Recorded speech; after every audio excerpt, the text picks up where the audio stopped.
하나님의 말씀 읽도록 하겠습니다.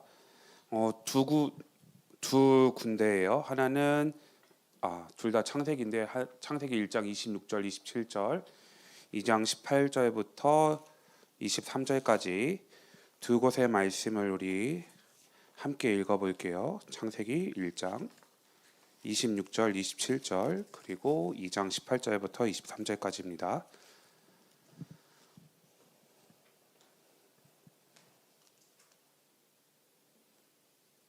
다 찾으셨어요?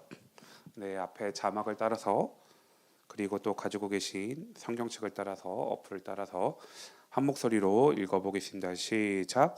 하나님이 이르시되 우리의 형상을 따라 우리의 모양대로 우리가 사람을 만들고 그들로 바다의 물고기와 하늘의 새와 가축과 온 땅과 땅에 기는 모든 것을 다스리게 하자 하시고, 하나님이 자기 형상 곧 하나님의 형상대로 사람을 창조하시되 남자와 여자를 창조하시고. 2장이에요. 18절부터 읽겠습니다. 여호와 하나님이 이르시되 사람이 혼자 사는 것이 좋지 아니하니 내가 그를 위하여 돕는 배필을 지으리라 하시니라. 여호와 하나님이 흙으로 각종 들짐승과 공중의 각종 새를 지으시고 아담이 무엇이라고 부르나 보시려고 그것들을 그에게로 이끌어 가시니 아담이 각 생물을 부르는 것이 곧 그 이름이 되었더라. 아담이 모든 가축과 공중의 새와 들의 모든 짐승들에게 이름을 주니라.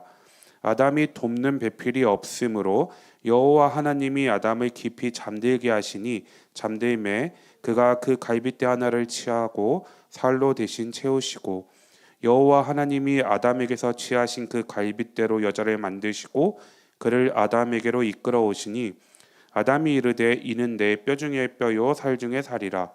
이것을 남자에게서 취하였은즉 여자라 부르리라 하니라. 아멘. 닮음의 방향성 상실이라는 제목으로 말씀을 전하도록 하겠습니다. 잘 살고 있어요? 진짜요?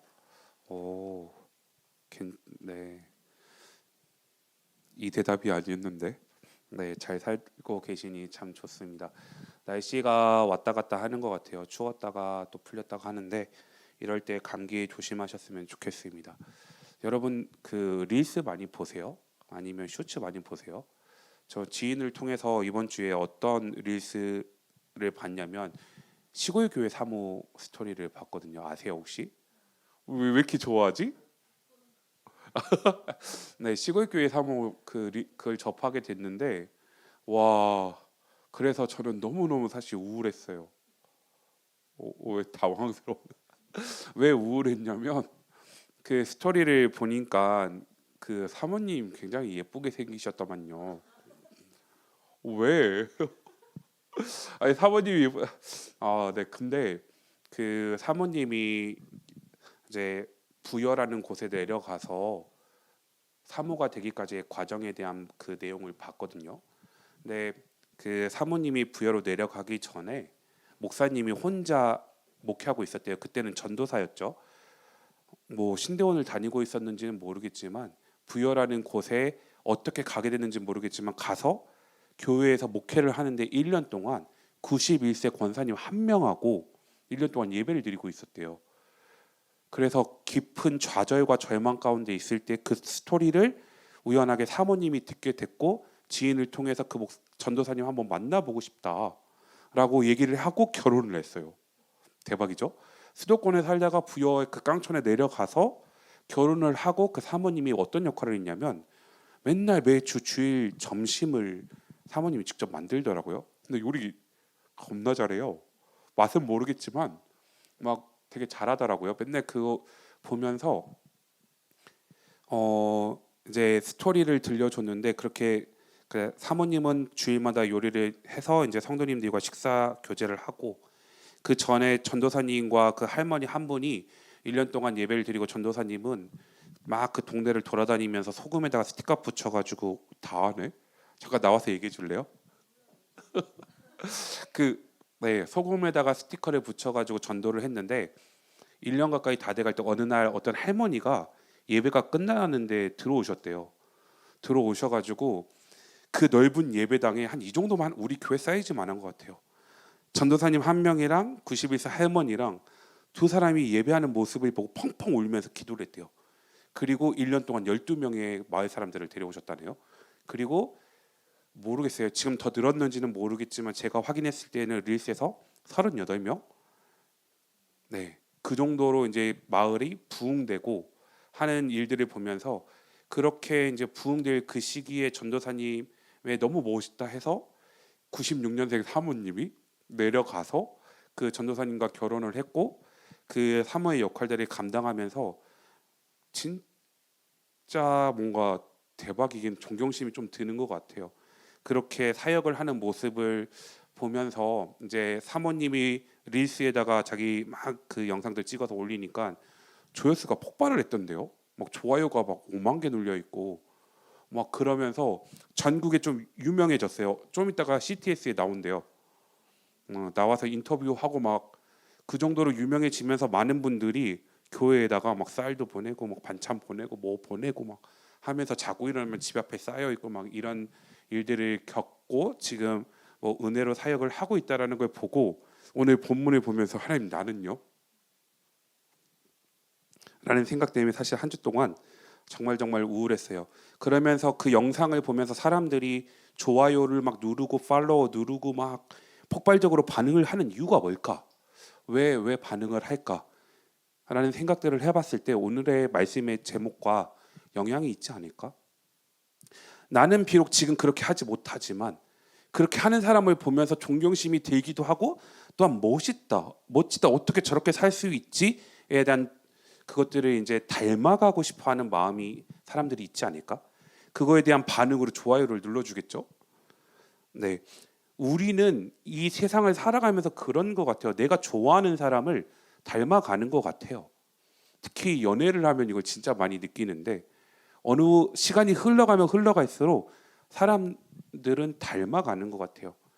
이거 내 여자친구가 싫어하는 건데 그러면 그것들을 안 하려고 하고 이거 좋아하는데 그러면 그것들을 더 해주려고 하고 싫어하는 것들은 줄여가고 좋아하는 것들을 늘려가고 하면서 서로 비슷해져가는 일들을 우리는 겪으면서 살아가는 것 같아요.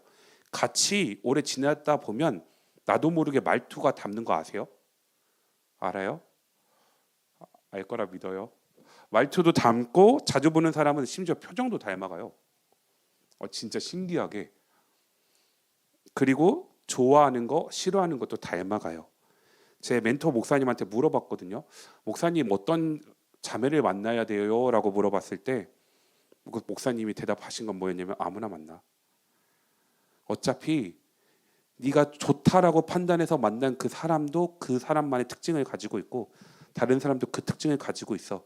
그런데 살다 보면 닮아가. 근데 좀 오래 걸리게 돼.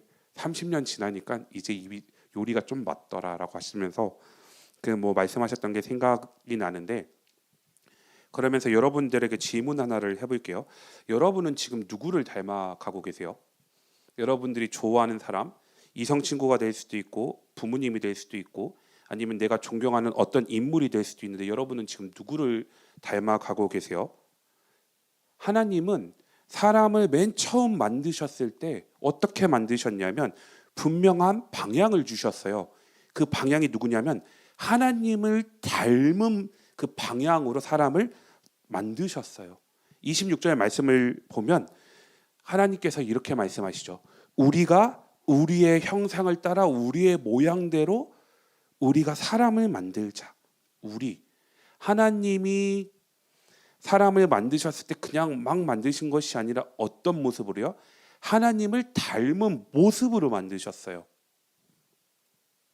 하나님은 처음부터 닮음의 방향을 정해놓으셨어요. 누구를 닮도록이요? 하나님을 닮도록.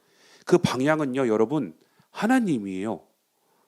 그런가 보다. 그럴 수 있죠. 근데 여러분, 실제로 우리가 이 세상을 살아가면서 여러분 돈을 닮아가고 있지 않아요?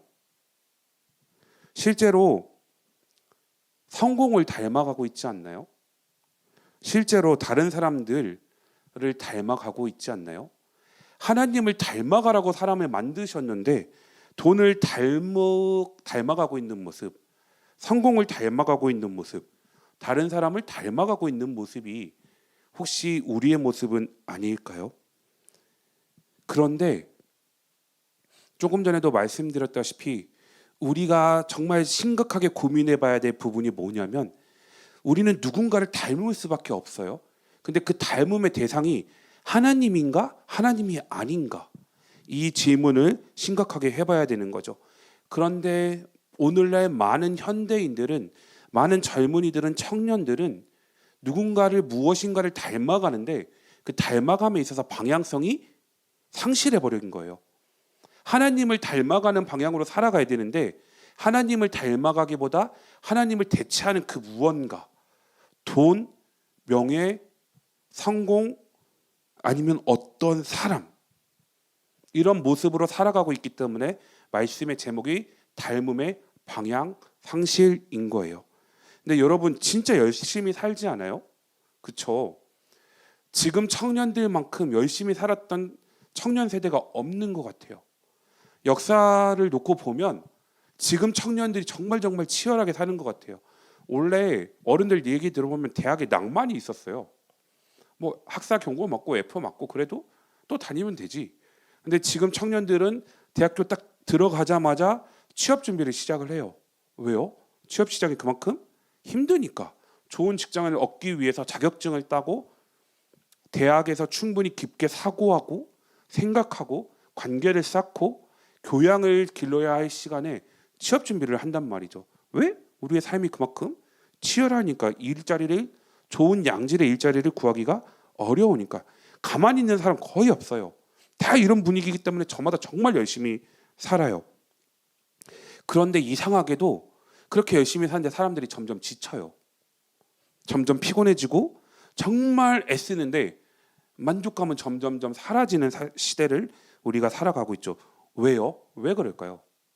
우리가 원하고 바라는 것들을 닮아가기 위해서 열심히 살아가고 발버둥을 치지만 하나님이 아닌 다른 것을 닮아가고 있기 때문에 거기서 우리 삶 가운데 지침 현상들이 나타나고 허무함이 많이 드러나는 거죠. 닮음의 방향 상실이 생각보다 우리의 삶 가운데 엄청난 영향들을 미치고 있다라고 성경이 말씀하고 있는 거죠. 그러면서 2장의 내용으로 좀 가볼게요. 하나님이 아담을 만드셨어요. 근데 어디에 두셨냐면 에덴 동산에 두셨죠. 그리고 이렇게 말씀하세요. 뭐라고? 사람이 혼자 있는 것이 좋지 아니하니라고 말씀을 하세요. 창세기 1장의 내용들을 읽어보셔서 아시겠지만 하나님께서 6일 동안 천지창조를 하셨을 때 다 좋다. 심지어 어떤 데는 심히 좋다. very good이라고 말씀을 하셨지만 2장 18절에 와서 처음으로 하나님께서 어떤 말씀을 하시냐면 좋지 않다라고 말씀하세요. 그러면 사람들은 이렇게 생각해요. 아담 외로우니까 아담 친구 만들어 주자. 하나님께서 그렇게 생각하셔서 아담에게 하와를 만드셨구나라고 생각을 하지만 사실은 이것은 그런 의미가 아니에요. 존재의 문제입니다. 여러분, 아담의 지금 이 상태 어떤 상태였는지 아세요? 하나님과요, 여러분 교제하고 있었어요. 하와를 하나님께서 만들어서 데려오시기 전에 아담은 이미 하나님과 교제하고 있었어요. 그리고 일도 하고 있었어요. 그 일이 무엇이었죠? 동물 이름 짓기. 하나님께서 아담에게 맡기신 일도 했어요. 그런데도 하나님께서 뭐라고 말씀하셨냐면 좋지 않다라고 말씀하셨어요. 왜 그러셨을까요? 왜냐하면 아담 혼자서는 하나님의 형상을 온전하게 드러낼 수 없었기 때문에 하나님께서 좋지 않다라고 말씀하셨어요. 그래서 하나님께서는 너무나 부러운 여자를 만드셔서 데려오셨죠. 왜요? 하나님의 형상은 홀로 있을 때 제 기능을 못하기 때문에 이 하나님의 형상이 제 기능을 할 수 있도록 관계 가운데서 여자를 만들어 오셨죠. 근데 이 여자 어디서 만들어 오셨게요? 성경을 읽어보면 아담의 갈비뼈. 그래서 이 말씀 준비하다가 목사님과 식사하면서 이 이야기를 했거든요. 목사님, 저 너무 우울합니다. 왜 나는 혼자죠? 라고 했을 때 목사님이 명언을 날리셨어요. 뭐라고 하실게요? 네가 앉아서, 네가 잠을 자야, 깊게 잠들어야 너의 갈비뼈를 취해서 하나님께서 하와를 만들어 데리고 오시지 않겠니? 아, 문제는 내가 잠을 안 자서였구나. 우스갯소리인데 너무 진지한데. 네, 하나님께서 아담의 옆구리 갈비뼈에서 그 갈비뼈를 취해서 여자를 만들어서 데려오셨어요. 이게 어떤 의미냐면 아담의 머리뼈를 취해서 하와를 만드신 것도 아니고 아담의 발에 있는 뼈를 취해서 하나님께서 여자를 만드신 게 아니고 어디요? 옆구리의 갈비뼈. 어떤 의미일까요?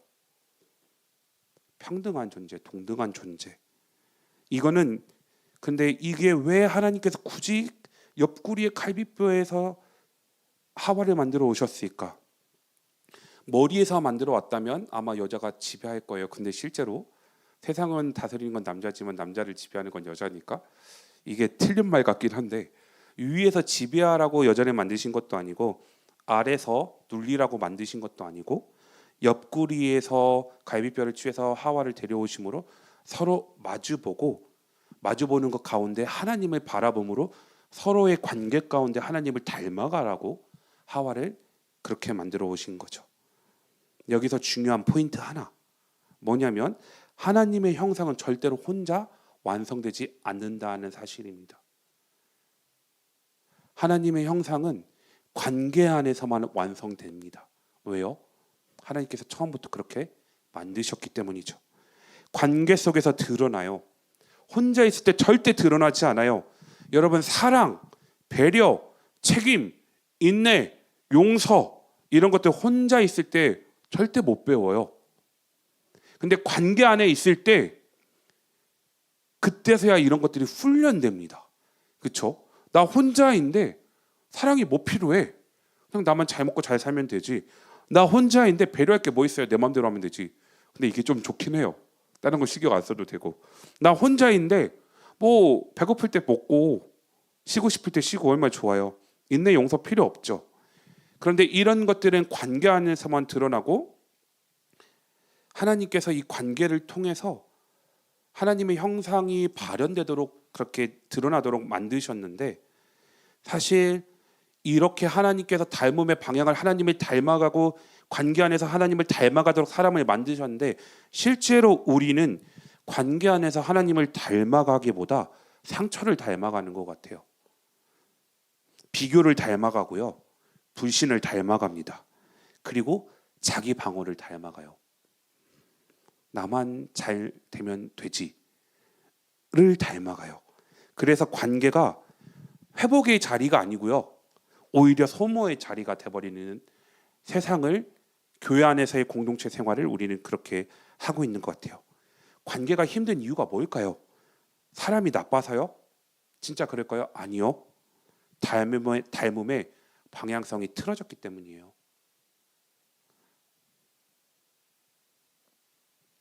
우선순위가 바뀌었기 때문에 그래요. 질서가 왜곡됐기 때문에 그래요.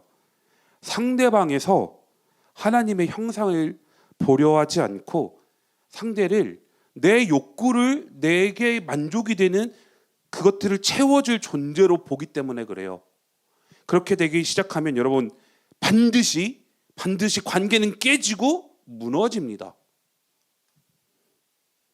그런데 성경은 여기서 끝나지 않죠. 성경은 말합니다. 닮음의 방향성으로 구체적으로 한 인물을 제시합니다. 누구일까요? 예수님이에요. 골로새서 1장 15절 말씀에 의하면 예수 그리스도는 보이지 않는 하나님의 형상이다라고 말합니다. 우리가 잃어버린 그 닮음의 방향을 누구를 통해서 하나님께서 보여주고 싶으셨냐면 예수를 통해서 보여주고 싶었던 거죠. 예수님은 여러분 권력을 담지 않으셨어요. 예수님은 인기를 담지 않으셨어요. 예수님은 성부 하나님 아버지를 닮으셨습니다. 그래서 예수님의 삶은 자기의 주장보다 순종이 먼저였습니다. 그리고 자기 보호보다 희생이 먼저였고요. 예수님 자기 성취보다 사랑이 먼저였습니다. 왜요? 아버지를 닮았기 때문에, 아버지가 가지고 계신 그 모습대로 예수님도 닮아갔기 때문에 인간이 누려야 할 기본적인 이런 것들보다 하나님께서 가지고 계신 그 방향을 닮아갔기 때문에 그 모습을 보여주셨죠. 그리고 예수님은 십자가에서 죄로 인하여서 깨져버리고 망가져버린 하나님의 형상을 끌어안고 죽으셨습니다. 그래서 이제 우리는 다시 질문할 수 있게 됐습니다. 뭐라고요? 나는 누구를 닮아갈 것인가? 여러분, 신앙생활은, 예수님을 믿는 생활은 착해지는 연습이 아니에요. 착한 사람 컴플렉스를 가지고 살아가는 게 아닙니다. 신앙생활은, 예수님을 닮아가는 건 닮아가는 방향을 회복하는 여정입니다. 뭐라고요? 닮아가는 방향을 회복하는 여정이에요. 그래서 여러분, 이번 한 주 동안 이렇게 기도했으면 좋겠어요. 주님, 내가 돈을 담기보다, 성공을 담기보다, 나의 미래를 보장할 수 있는 그 무엇을 담기보다 주님을 담게 해주세요. 주님, 관계 안에서 내 상처가 아니라 주님의 형상이 드러나게 해주세요. 여러분, 우리는 우연히 태어난 존재가 아닙니다. 하나님을 닮도록 지음받은 존재입니다. 그리고 그 닮음은 예수 그리스도 안에서 다시 시작되었다라고 성경은 이야기합니다. 오늘 닮음의 방향을 다시 하나님께로 돌리는 이 결단, 이것이 있었으면 좋겠습니다. 그것이 우리의 신앙이고 우리의 소망입니다. 여러분, 그러면 방향성을 다시 잡기 위해서 구체적으로 우리가 어떤 것들을 할 수 있을까요? 여러분, 요즘 가장 많이 담고 있는 게 뭐예요? 네, 순모임 때 한번 이야기해 보세요. 네, 지금은 이야기하시면 유튜브로 나가니까 안 되고, 네, 순모임 때 한번 얘기해 보세요. 여러분, 사람은 자주 보는 걸 닮아요. 자주 보는 거. 비교하면요, 계속 비교하면 비교를 닮아가요. 계속 불안해하면요, 불안을 닮아가요. 계속 성과만 보면 성과 중심의 사람이 돼요. 그래서 다시 한번 질문해 볼게요. 요즘 내 생각을 가장 많이 차지하고 있는 게 뭔가요? 취업? 연애? 돈? 아니면 남들보다 뒤처질까 하는 그 두려움?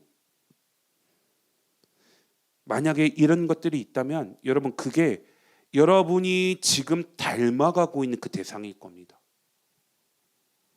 그럼 나는 큰일 났네. 그게 여러분이 지금 닮아가고 있는 대상일 가능성이 커요. 그런 모습이 있다면 그 모습 가운데 직시하시고, 하나님, 그것보다 하나님, 내가 닮아가고 있었던 그 방향에서 방향을 전환해서 하나님을 닮아갈 수 있게 해달라고 이번 한 주 동안 앞으로의 삶 가운데 기도하셨으면 좋겠습니다. 그리고 여러분 또한 실질적으로 관계 안에서 하나님의 형상을 드러내고 있습니까? 여러분, 관계 솔직히 진짜 어렵잖아요. 상처받기 싫어서 거리 두고, 마음 다 주기 무서워서 계산하고, 조금만 안 맞으면 끊어내고, 그리고 이게 자연스럽고 당연한 세상이 우리가 지금 살아가고 있는 세상이잖아요.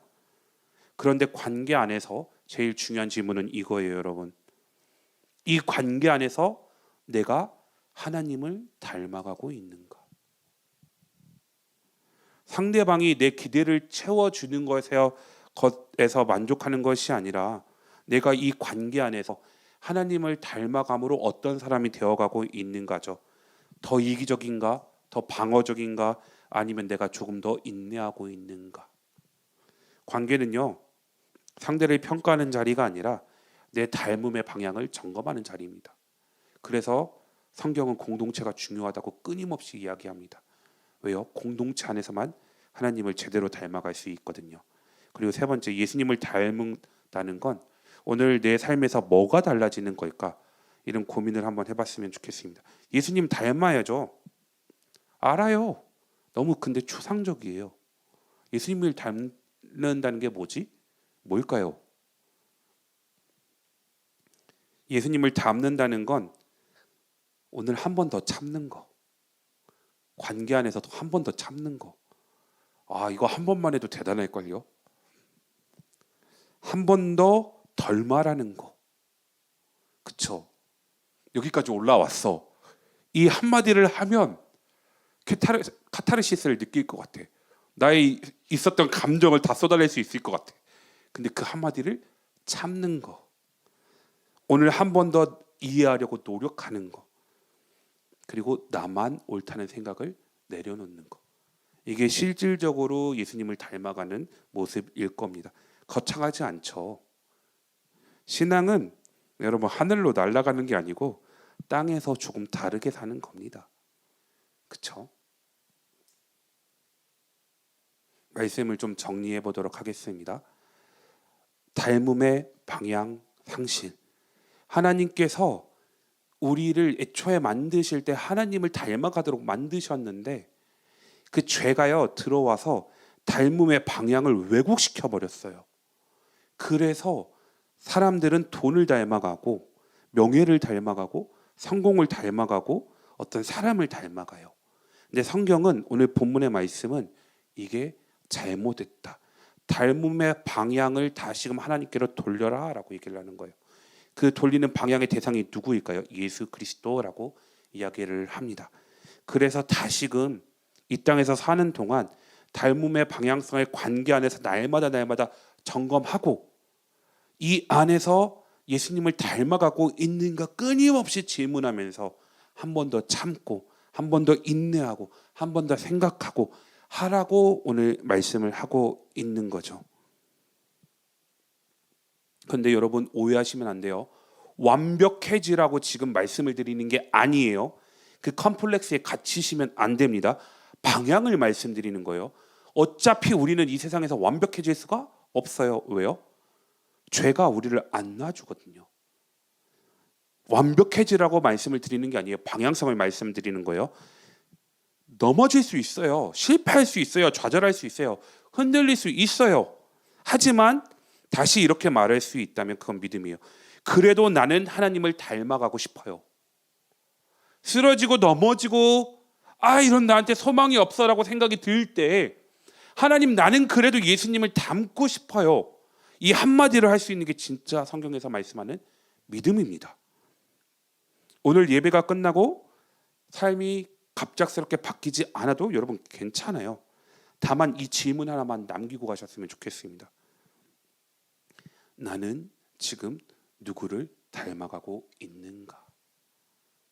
닮음의 방향성을 다시 쓴모임을 통해서 점검해 보시고 그리고 결단해 보시고 이번 한 주 동안 그리고 우리 삶 가운데 이 닮음의 방향성을 늘 관계 안에서 고민하시면서 예수님을 닮아가는 우리 청년부가 되었으면 좋겠습니다. 감사해요. 네, 목사님께서 늘 말씀하시는 게 있어요. 믿음, 소망, 사랑 그 중에 제일은 센스니라. 네, 저보고 말씀하시는 거 보니까 내가 센스가 없나 보죠. 근데 잘 나와주셨네요. 네, 여러분 같이 기도할까요? 세상은 우리가 하나님을 닮아가도록 그냥 내버려 두지 않습니다. 그렇죠? 정말 하나님을 닮아가야 된다는 걸 알지만 그것들을 닮아가지 못하도록 방향을 계속 혼돈하게 힘들게 왜곡시키고 타락시키고 내 욕심과 이기심과 나의 욕망과 나의 교만이 드러나는 방향으로 심지어 그게 옳다 그게 맞아 라고 잘못된 방향으로 이끌어가요. 우리를 그렇게 계속 만들어가요. 그러다 보면 하나님을 닮아가는 방향성에서 점점점 멀어지고 어느 순간인가 이렇게 사는 게 잘 사는 삶인가? 맞는 삶인가 고민조차 하지 못하도록 끌어가 버리고 있습니다. 근데 이 모습을 누가 제일 안타까워하시냐? 하나님께서 제일 안타까워하신다는 거죠. 왜요? 나의 사랑하는 아들아, 나의 사랑하는 딸아, 내가 너를 그렇게 만들지 않았어.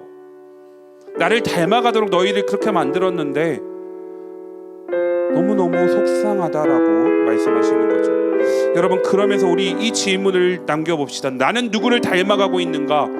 관계 안에서 사랑을 배우고 있고 관계 안에서 인내와 용서와 절제와 배려를 배우면서 예수님을 닮아가는 모습으로 살아가고 있는가? 아니면 방향성을 상실한 채 살아가고 있는가? 이 시간 기도하면서 스스로에게 한번 질문해 보시고 이렇게 기도합시다. 그럼에도 주님을 닮게 해주세요. 그럼에도 주님을 닮아가고 싶습니다 라고 믿음으로 고백하며 우리 입술로 하나님 앞에 기도하고 제가 기도하고 죽도록 예배 마치도록 하겠습니다. 기도하겠습니다.